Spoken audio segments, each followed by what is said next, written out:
Hello there and welcome to the show. I hope everybody liked the new intro. Firstly, I'd like to thank those that shared my weather report.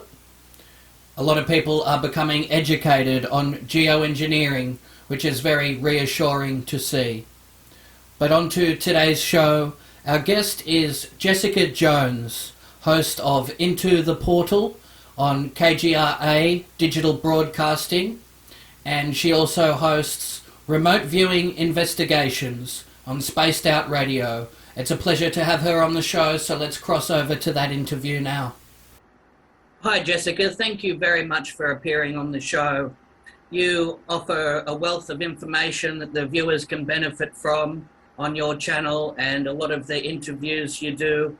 How are you going there today? Hey, I'm doing great. How are you, Jeff? It's so great to be here. Managing okay, that's good to hear. So the paranormal and cryptozoology has always intrigued me. Where did all of your research begin? Well, I guess it began when I was a kid. You know, when I was small, I used to check out books from my library that were about ghosts and UFOs and Bigfoot and all sorts of paranormal stuff. And I guess that's kind of where it began. And I had a fascination with fortune tellers and black holes and anything that had to do with the universe and the solar system. So it started off when I was really young, but as I got to be an older, or a young adult, my fascination with Bigfoot kind of just landed at my feet one day. I was invited out to an expedition with a bunch of guys who are Bigfoot field researchers. After I went to a presentation one night and listened to them talk, I was very curious. I had never had an experience with a Sasquatch. And I wanted to know if they were real. And the gentlemen that I heard their presentation, they were very convincing. And they believed that they had really encountered Bigfoot and had all this wonderful evidence. And they were professional trackers. And were all, most of them were former military and law enforcement kind of guys and wildlife biologists. And they invited me out. And so, of course, what better way to learn than trial by fire? And I went out with a bunch of strange men into the woods one weekend, and it was the best decision I ever made. And I've been a Bigfoot field researcher ever since. That's been 11 years since I started doing Bigfoot field research. Wow, that's quite a history. And you have to keep an open mind with certain topics as well. But when you have people stepping forward with a lot of credibility, they come from professional occupations, that makes the whole subject and more topic, they have more trust, don't they, that they build with Yes. a lot of the viewers. And Well, yeah. it makes the whole topic seem more genuine, doesn't it?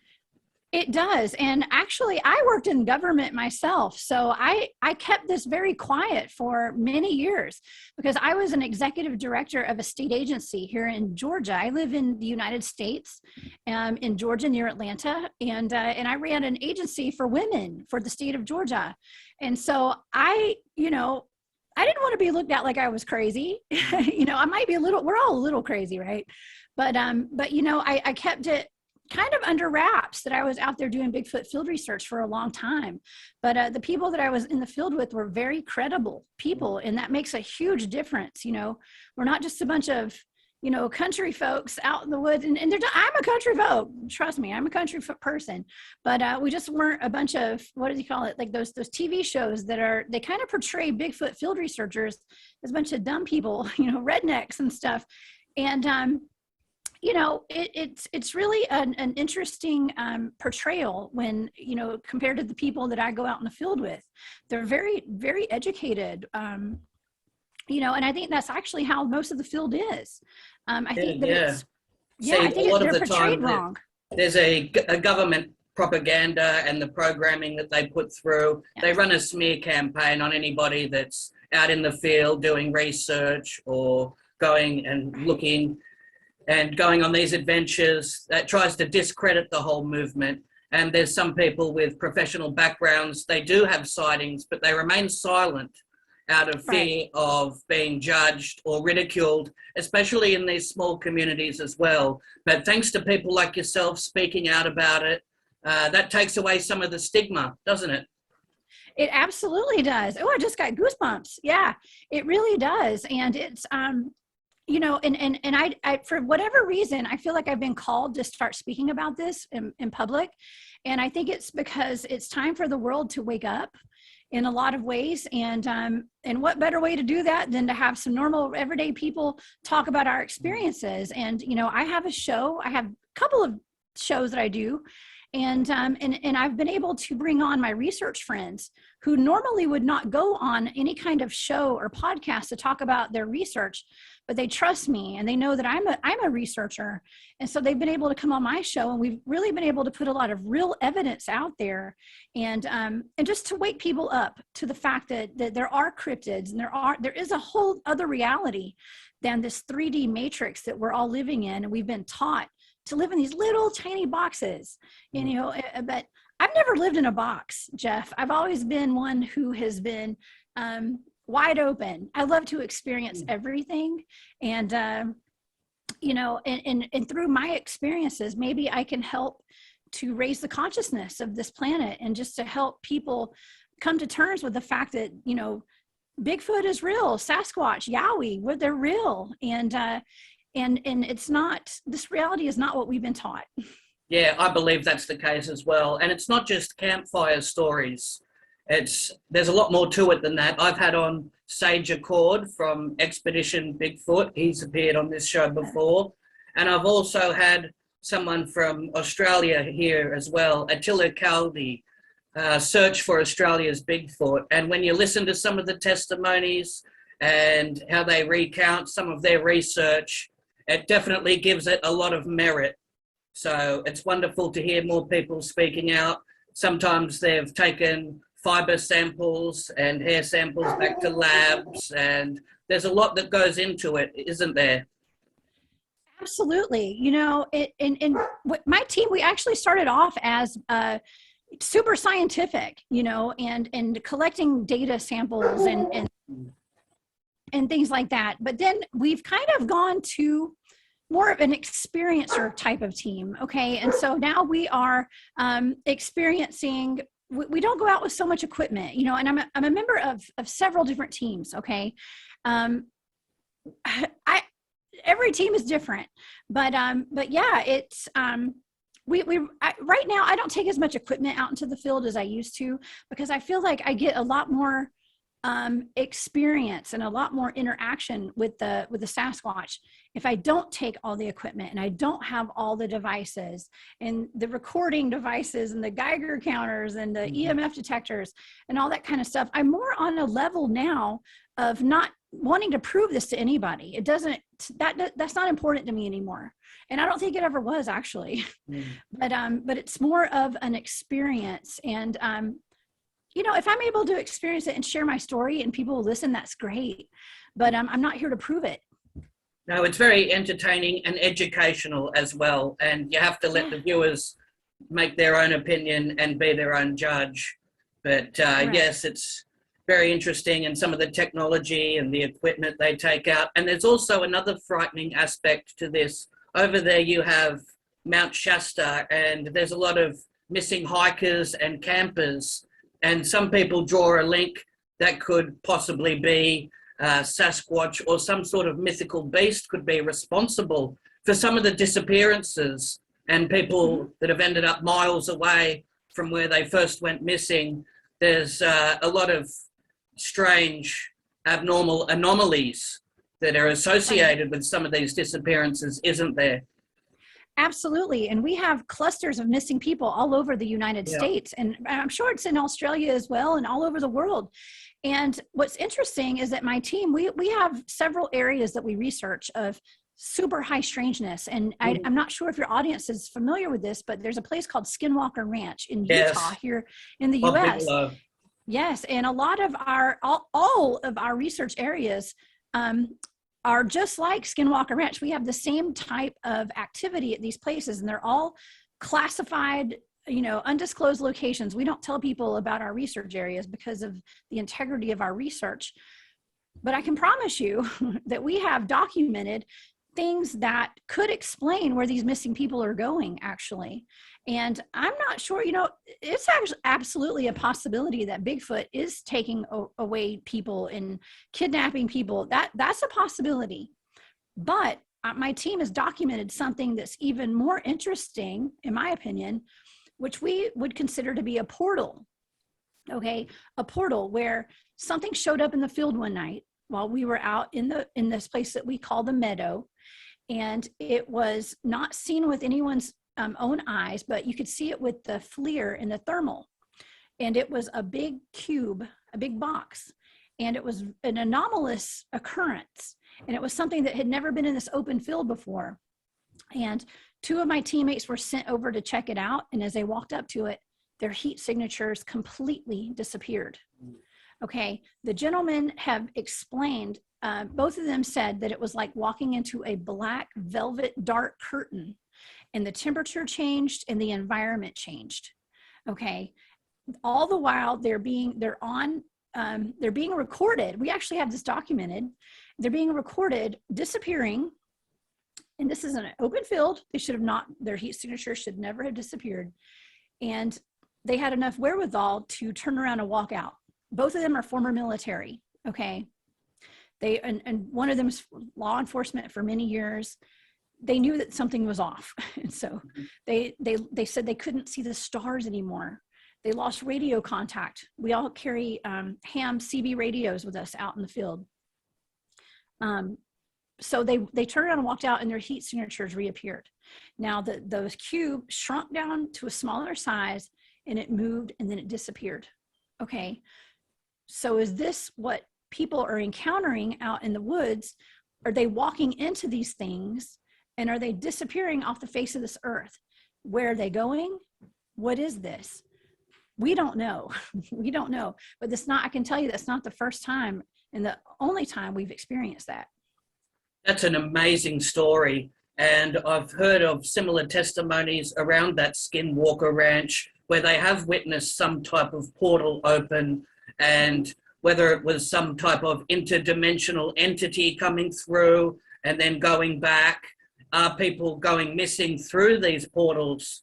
Because yes, that would definitely explain a lot, especially when you have experienced hikers and people that are familiar with the land. They know the geography of the locations, and it would be extremely unusual for them to go missing. Even with the technology nowadays, it's hard to go missing and stay missing with the GPS and everything like that. Right. So yes, is it a portal that it might seem far-fetched for some, but when you start hearing it from multiple groups and recounts of this, it definitely looks like a possibility, doesn't it? Absolutely. I mean, we don't have another way to describe it other than saying it's a portal. Now, my team is also, we are all trained in remote viewing. So I am a remote viewer. I've been training and doing a lot of remote viewing for at least the past 10 years. Okay. And as a team, we're able to remote view these incidents. Okay. And a lot of things that we remote view, I'm not really able to talk about, but I can say we did remote view that. I didn't know what I was remote viewing at the time though, because I do blind targets. Okay. So, but I do know that it was really odd. And I can tell you that to this day, I still question, now, is this alien technology or is it our government? Is this something is this man-made, human-made, or is it off planet, And so, and I've extensively researched this and had shows about it on my show, Into the Portal, on KGRA Digital Broadcasting.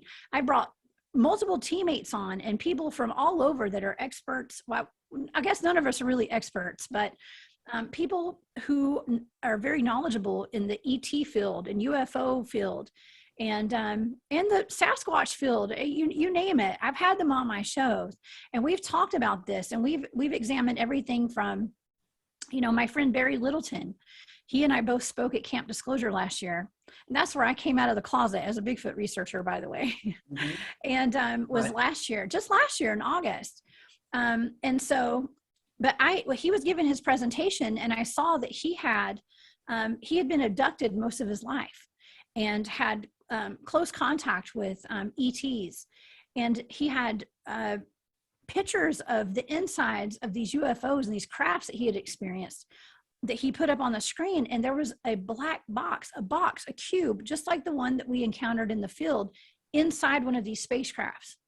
And so I had him on my show, and we looked into every angle of this cube phenomenon. And it was like, from could it be a power generator to a Stargate to some kind of portal, teleportation device? You know, we don't know. I am not an expert on any of this, but it's getting the information out there. And, you know, people, I may not know what it is, but someone else could have a little bit more information than me, and we could put our minds together and we could try to figure this out. Yeah, that's how it should be, when people bring their own skill sets to the table and work together to achieve some of the same goals. Now, with your abilities such as being a psychic, extrasensory perception, remote viewing, do you feel that helps you and aids you in this search for some of the activity, some of these beasts, and locating them? Do you feel that this has helped you? Yeah, you know, it does. And that's part of the reason my entire team is trained in remote viewing, because we are all very switched on psychically. And that helps you in every aspect of paranormal research, in everyday life. It helps you in everything to pick up on subtleties and to pick up on any kind of energy shifts, or just to be aware, you know. And when you are more awake psychically, you're very less likely to be controlled. Okay, if you know what I mean. Not to get political or anything, but I'm just saying it's to have a world full of more switched on humans would be way better than what we're at right now. Okay, and so that's why I feel like that maybe that's part of the reason that I feel like I've been activated to talk about this, you know, is to try to wake people up and to awaken to everyone's psychic abilities, because we're all psychic and we're all able to have extraordinary human enhanced capabilities. Okay. And yes, it is the number one biggest, best tool in my toolbox when I'm out in the field doing research, because I am attuned to everything around me, to nature. And just the simple act of being in nature is like nothing else in this world. I mean, it's just being attuned to nature is everything. You know, not only is it a reset button for the human soul, you know, it's just, you're able to see and be more aware and to see without your eyes, you know, and that's what our world needs right now. It most certainly does. And a very powerful aspect to your channel as well, how you fulfill the role as a life coach and provide very helpful and motivational, inspirational content that a lot of people really need right now, especially here in Victoria. This was and still is the home of the New World Order, and a lot of people are overcoming trauma from police brutality, and we've really been up against all the elements. So a lot of people need that information, some of the helpful and very positive vibes that you send through, overcoming trauma, living your best life, taking control. These are subjects that you focus on as well, don't you? It is. Yeah. Thank you. That is so kind of you to say that. And, you know, I do this out of just from the bottom of my heart. I honestly just want to help people, because I've been through a lot and I've experienced a lot of trauma in my life. And so, you know, just being able to transmute all of the sad things that I've been through, and, you know, I've been through a lot of loss and betrayals and just being in a really dark place. And so being able to experience that and to still see the good in the world, you know, is just a very powerful thing. And if I can share what I've been through with other people, and like I say, I'm not an expert on anything, but if I can just help someone, one person, you know, my goal is to help one person a day. And if I can use, you know, tapping into my inner wisdom and trying to heal myself, because the best thing we can do in this world right now is to heal ourselves and to be happy. because once we're healed and we're happy, we're able to be like a tuning fork, okay, to everyone around us and to the entire world. And it's like each one teach one. And one act of kindness can put a ripple in the universe, and just change the day for the better for so many people all over the planet. So, I don't do it for me or for I just do it to try to help somebody, and because I love it, and plus I have a lot of energy that I need to direct somewhere. So the best way is to get on YouTube and make a couple of videos, just to try to brighten somebody's day. Absolutely. And it's very rewarding when you can offer that experience and that advice to people that they can benefit from straight away. And there's a lot of healing modalities, a lot of spirituality, and offering information on meditation and how to, control your breathing and not get too caught up in the situation. And helping people have a level head about certain environments they're in. I think that's equally as important as some of the cryptozoology as well. It's very dynamic, your channel, and you should be very proud of that. Thank you. Oh, that is so sweet of you. I appreciate that. I think I take it for granted sometimes because, I'm just constantly putting content out just because, and I'm not scared to get out of my comfort zone and put myself out there and, try new things. I actually just started a new show to kind of explore remote viewing a little bit. And I think it's kind of interesting to kind of put that out there into the general public because it's kind of it got a stigma to it, and people with, psychic abilities and all that kind of stuff. It's people for a long time have kind of looked down on that and thought it was weird or, just not normal, and apparently I've realized I'm just not a normal person. So, but no, that's a definitely a credible subject right there. Remote viewing. I've had remote viewers on the show, and the government even ran an operation where they recruited people with abilities such as yours, and they took on the role as like psychic spies as well, didn't they? So this is a tried and true technique, a very rare gift that some like yourselves have, isn't it? Well, it's actually it's a rare gift to be really good at it, I guess, but anyone can do it, Jeff. And so it's a skill that can be taught. Now, is everyone going to be great at it? Maybe not. However, we're all able to do this, and it's something that I love to do, and so I do it a lot. And the more you do it, the better you get. Okay, it's just like any kind of muscle that you work out. If you go to the gym, if you go to the gym every day and lift weights, you're going to be buff, right? And you're going to be able to lift a lot of weight. Well, I do remote viewing a lot, and so I've gotten pretty good at it. But anyone can do it.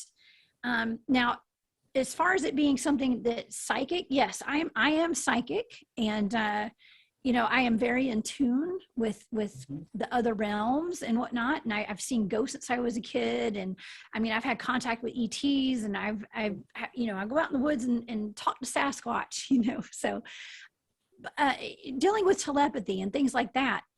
But anybody can do it, Jeff. Anybody. Okay, so it's not something that's exclusive to people who are born psychic. It's something that anyone can do. Yes, it's something that you really have to hone on those skills, isn't it? So you said you've had various encounters with different entities, and this started as a child, did it?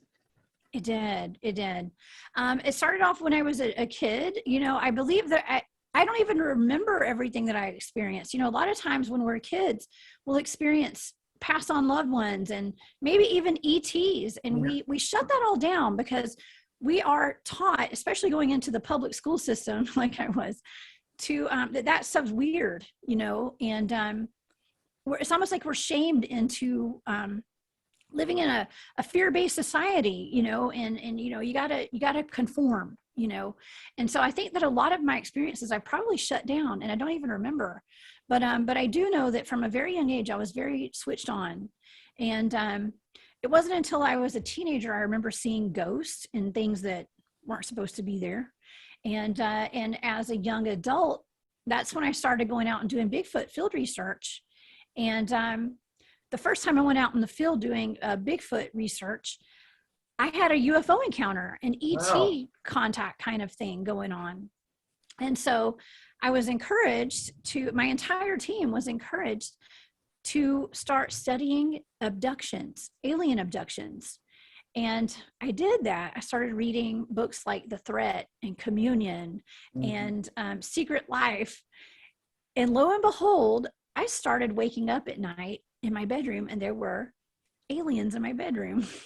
Okay. So it could have been some type of manifestation or something along those lines. You visualize it and bring it into reality. But that's incredible. You're searching for one paranormal beast and then you come across a whole different experience that you weren't expecting on encountering. That's amazing, isn't it? And you're in a privileged position there. There's a lot of people that are well versed in these subjects, and there's paranormal conferences, and you have a lot of people speaking out. And that's a very important factor as well, a wealth of information that you're privy to, isn't it? Absolutely. It was unexpected, and honestly, it happened twice. And, the first time it happened, wake up and it's just like having an experience with ghosts.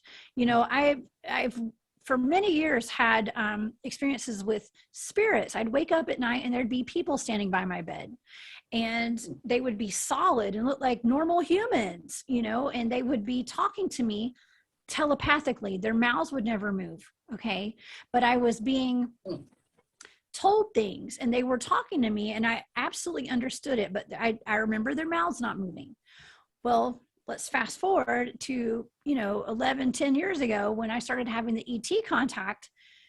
I would wake up and there would be little aliens in my bedroom, or big ones. There were two different instances, and they were talking to me, and I don't even know if they had a mouth. Okay. But they were talking to me telepathically because they didn't have a mouth that was moving.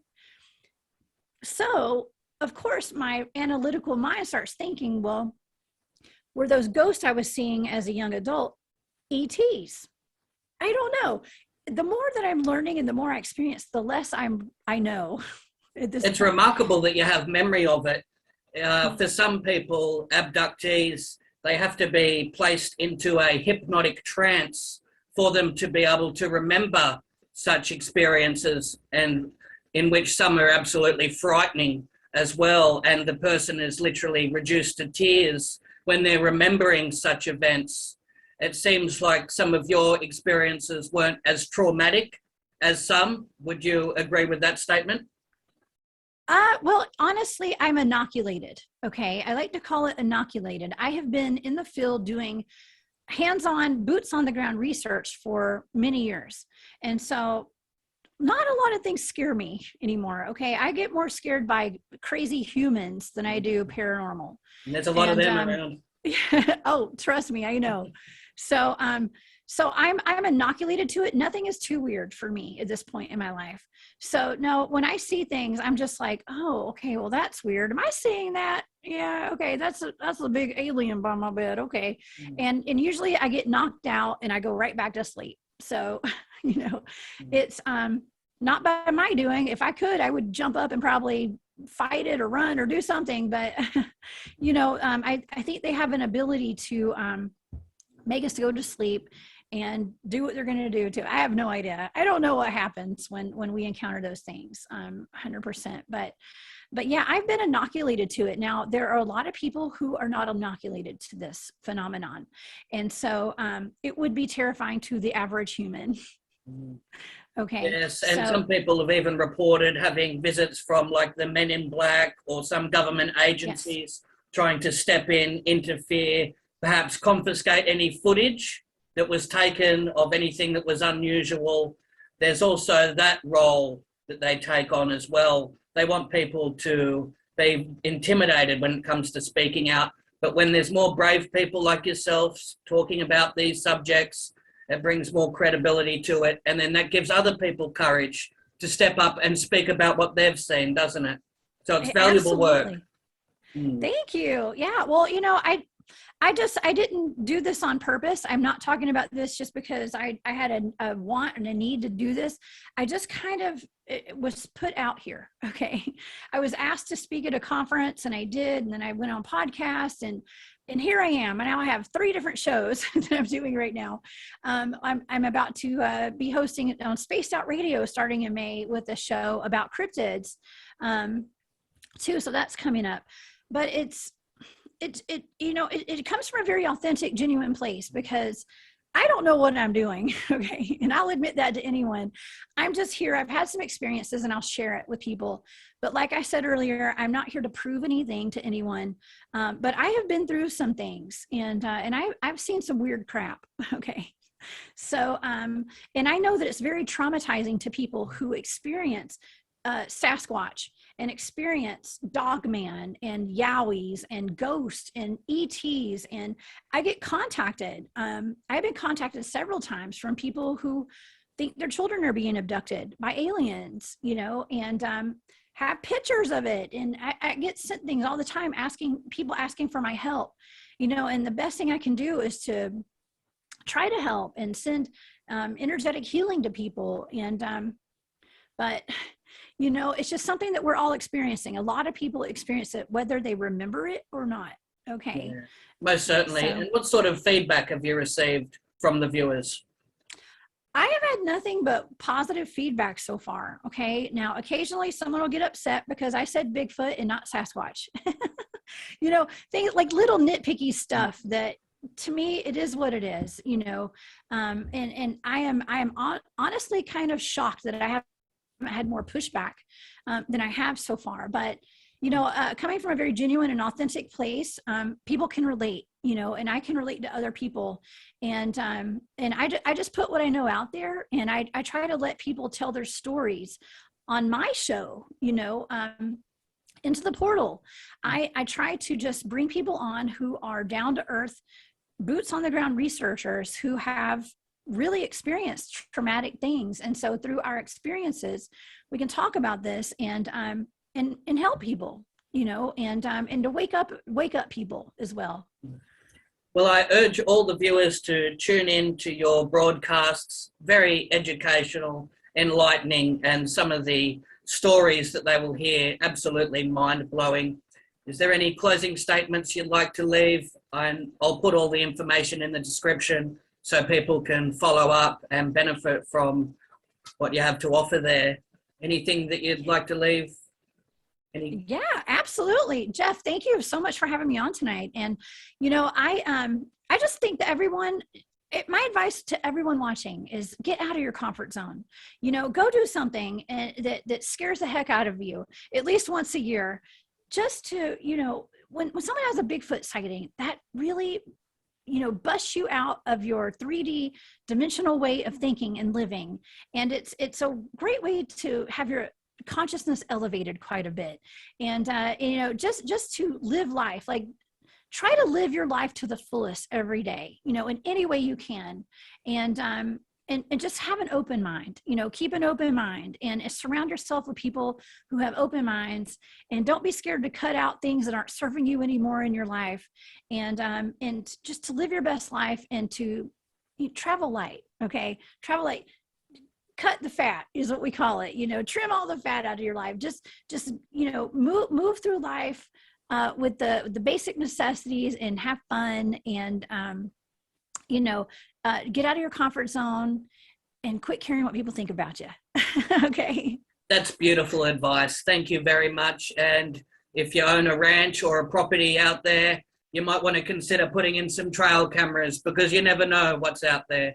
So right. It's been an absolute pleasure today. Continued success with all you're doing. Thanks once again. Thank you, Jeff. Thank you. Bye for now. Okay, goodbye. Well, that does it for today's show. We have many more guests booked, so be sure to subscribe to the channel, and I'll catch you on the next episode of the We Are Change talk show, where we expose the paranormal and many other mysterious topics. Thank you.